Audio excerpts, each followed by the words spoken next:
నమస్కారం MCN news కి స్వాగతం. ఈనాటి ముఖ్యాంశాలు. వ్యవసాయానికి పూర్వ వైభవం తీసుకొచ్చి అన్నదాతల కళ్లల్లో ఆనందం నింపడమే కూటమి ప్రభుత్వ ధ్యేయం. రైతన్న మీకోసం కార్యక్రమంలో పలమనేరు ఎమ్మెల్యే అమర్నాథ్ రెడ్డి. పలమనేరు బడ్జెట్ సమావేశాలకు వైసీపీ కౌన్సిలర్లు డుమ్మా. విమర్శలు గుప్పించిన తెలుగుదేశం పార్టీ కౌన్సిలర్లు. వార్తల్లోని వివరాలు. వ్యవసాయానికి పూర్వ వైభవం తీసుకువచ్చి అన్నదాతల కళ్లల్లో ఆనందం నింపడమే కూటమి ప్రభుత్వ ధ్యేయమని పలమనేరు ఎమ్మెల్యే అమర్నాథ్ రెడ్డి పేర్కొన్నారు. పలమనేరు నియోజకవర్గం పెద్దపంజాని మండలంలోని శివాజీ గ్రామంలో జరిగిన రైతన్న కోసం ఇది మన మంచి ప్రభుత్వం కార్యక్రమంలో మంగళవారం ఎమ్మెల్యే పాల్గొన్నారు. పలమనేరు నియోజకవర్గం పెద్దపంజాని మండలంలోని శివాజీ గ్రామంలో జరిగిన రైతన్న కోసం ఇది మన మంచి ప్రభుత్వం కార్యక్రమంలో ఆయన మంగళవారం పాల్గొన్నారు. ఈ సందర్భంగా గ్రామంలోని రైతన్నల ఇంటింటికి వెళ్లి అన్నదాత సుఖీభవ మరియు ప్రభుత్వం అందిస్తున్న సంక్షేమ కార్యక్రమాలపై కరపత్రాలను అందించడంతో పాటు రైతుల అభిప్రాయాలను ఆయన అడిగి తెలుసుకున్నారు. అనంతరం ఆయన రైతులను ఉద్దేశించి మాట్లాడుతూ అన్నదాతల కోసం చంద్రబాబు నాయుడు నేతృత్వంలోని కూటమి ప్రభుత్వం మరో వినూత్న కార్యక్రమం చేపట్టిందన్నారు.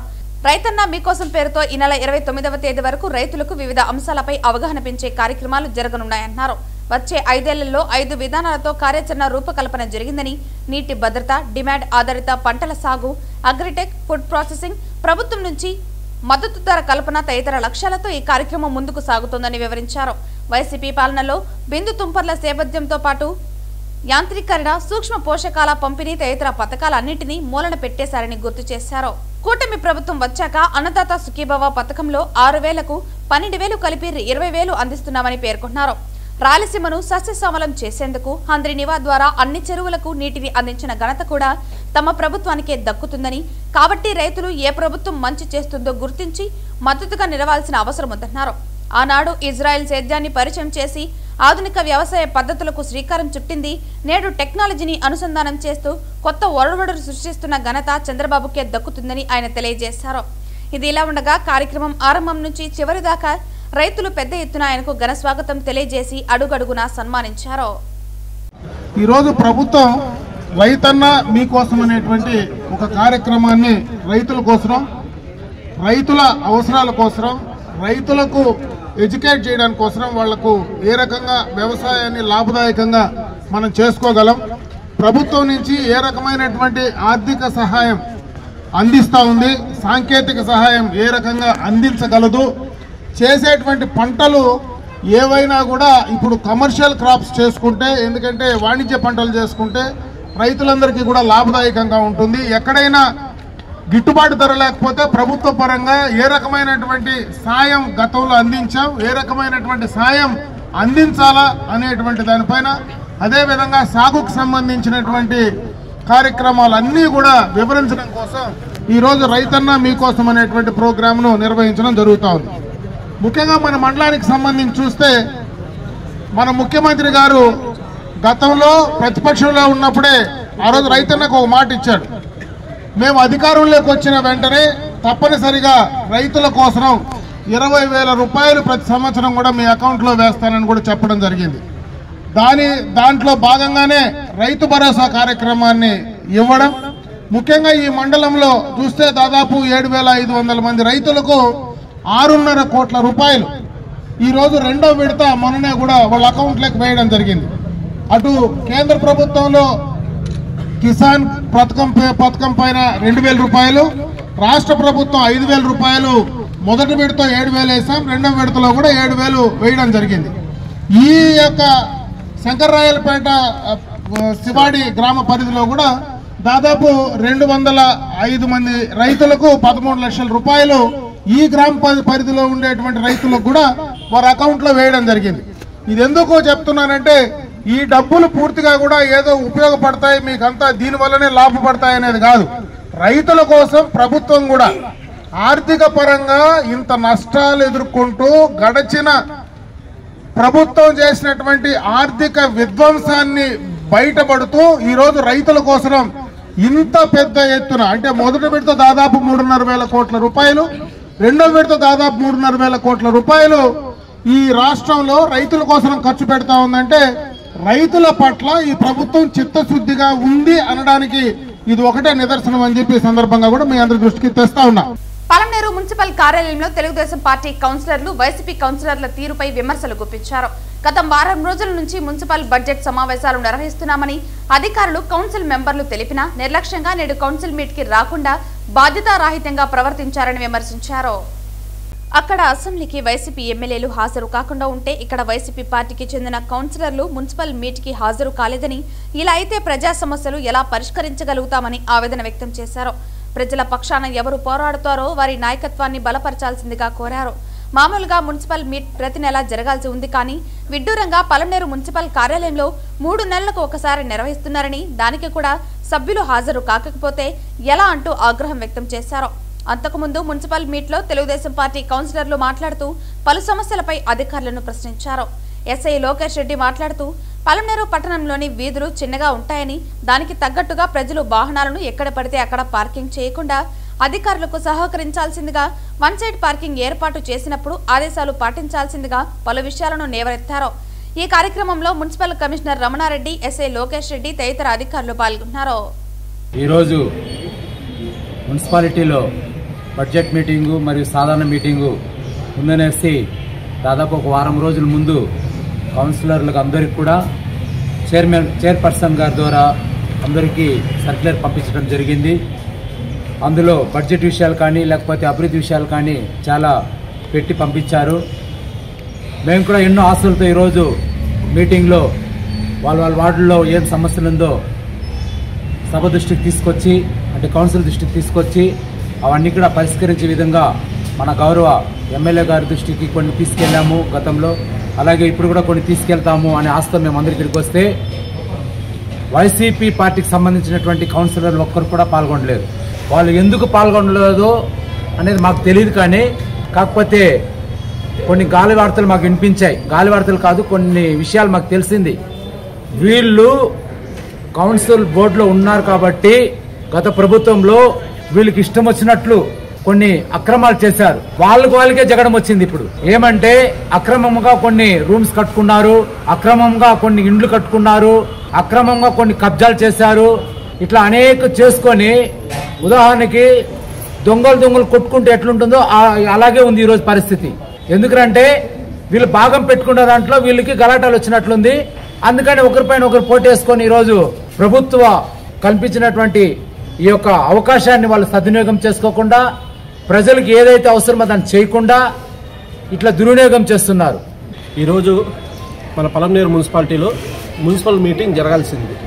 ఎందుకంటే మున్సిపల్ మీటింగ్లో మామూలుగా అయితే ప్రతి నెల మున్సిపల్ మీటింగ్ జరగాలి, కానీ మన పలమనేరులో 3 నెలలకు ఒకసారి మున్సిపల్ మీటింగ్ జరుగుతుంది. దానివల్ల కౌన్సిలర్లుగా మేము ఉండి కూడా పలమనేరు మమ్మల్ని ఎన్నుకున్న వార్డు ప్రజలకి, వార్డు సభ్యులకి, వార్డు ఓటర్లకి కూడా సరైన న్యాయం చేయలేకపోతా ఉన్నాం. ప్రతి నెల మీటింగ్ జరిగితే మేము పలమనేరు మున్సిపాలిటీలో ఉన్న సమస్యలని చైర్పర్సన్ దృష్టికి, కౌన్సిల్ దృష్టికి, మరి కమిషనరు అధికారుల దృష్టికి తీసుకెళ్లేసి మేము పరిష్కరించేదానికో ఏదో ఒకటి ప్రజలకి మా వంతు సహాయం చేసేదానికో మాకు ఉండింటుంది.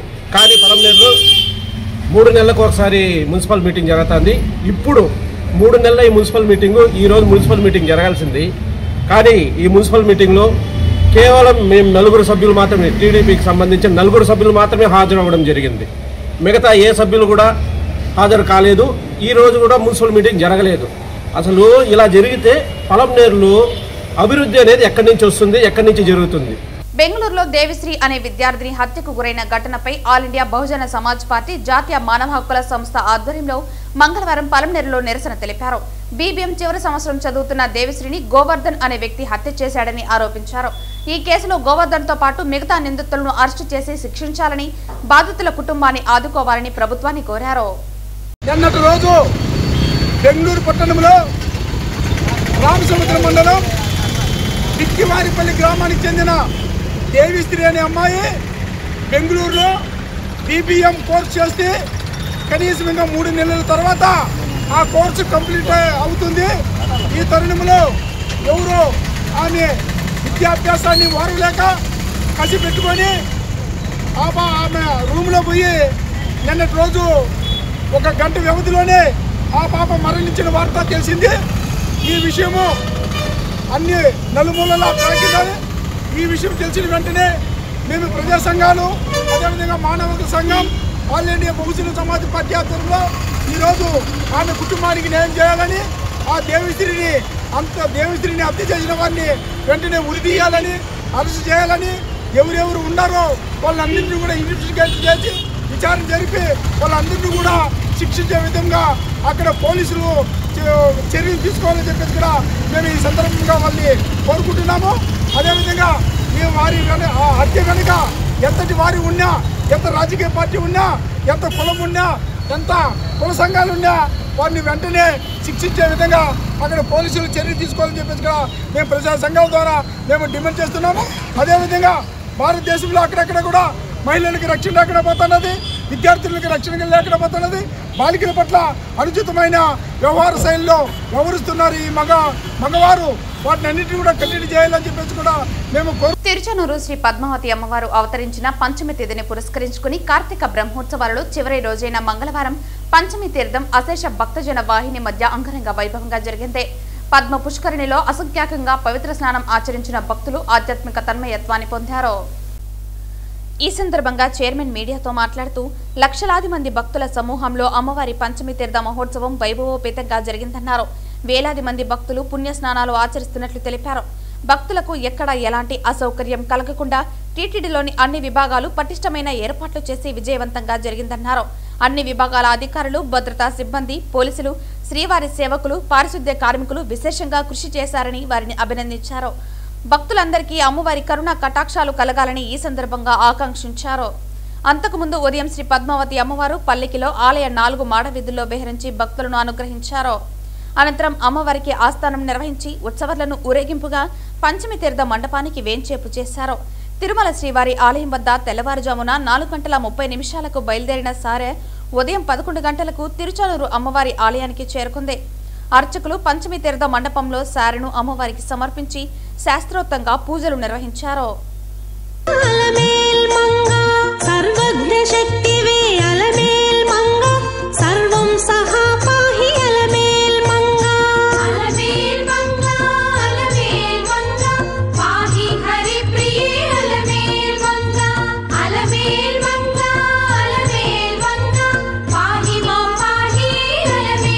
తావనంపల్లి మండలంలోని కాణిపాకం పట్టణం వద్ద బెంగుళూరు తిరుపతి ఫ్లైఓవర్ మీద ద్విచక్ర వాహనంపై వెళుతున్న పుత్తరమద్ది గ్రామానికి చెందిన రవి అనే వ్యక్తిని వెనుక నుంచి కారు ఢీకొనడంతో అక్కడికక్కడే మృతి చెందాడు. పోలీసులు సంఘటనా స్థలానికి చేరుకుని కుటుంబ సభ్యులకు సమాచారం అందించడంతో అక్కడికి చేరుకుని బోరున వెల్లపించారు. ఎస్ఐ చిరంజీవి కేసు నమోదు చేసి దర్యాప్తు చేపట్టారు. పూర్తి వివరాలు తెలియాల్సి ఉంది.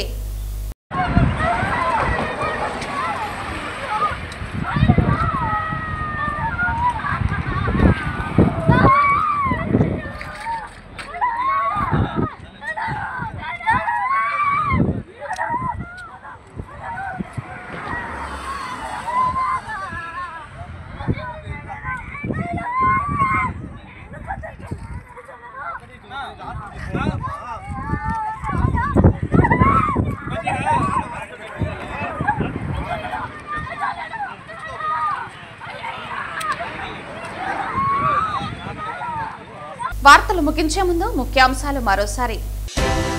వ్యవసాయానికి పూర్వ వైభవం తీసుకొచ్చి అన్నదాతల కళ్లల్లో ఆనందం నింపడమే కూటమి ప్రభుత్వ ధ్యేయం. రైతన్న మీకోసం కార్యక్రమంలో పలమనేరు ఎమ్మెల్యే అమర్నాథ్ రెడ్డి.